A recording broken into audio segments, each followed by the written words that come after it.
Dünyalar kader, sevdim onu, beni terk etti ama sert etti. Yine de sevirdim onu, çok dostum ama bilirdim ki olmaz sonu. Ondan başka görmez gözüm, hiç kimi dostum, hiç kimi dostum.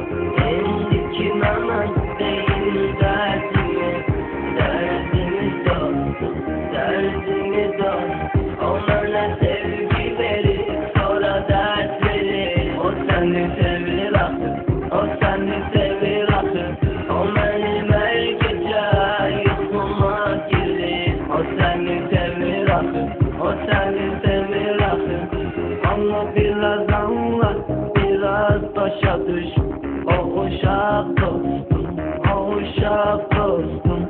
O aklı büyüyecek, dertler görecek. Anlayan sefil, geri döner dostum. O sensizliğe gölgesi batır. Sen ona taraf, o gelir dostum.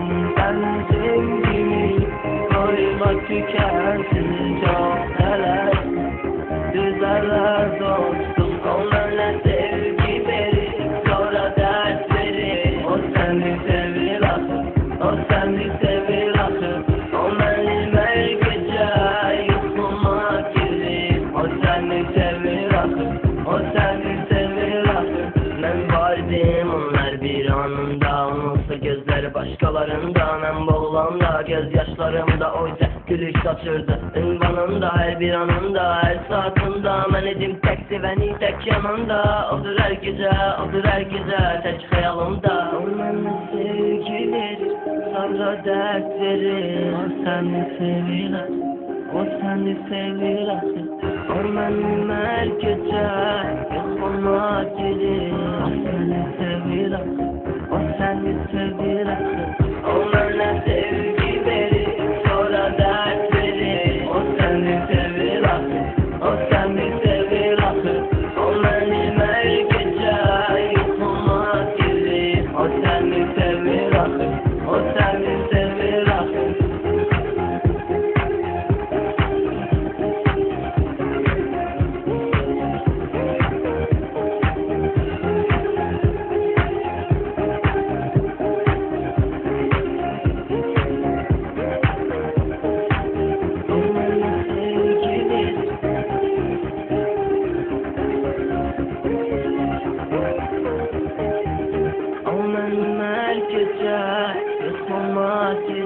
O seni sevir, o seni sevir artık.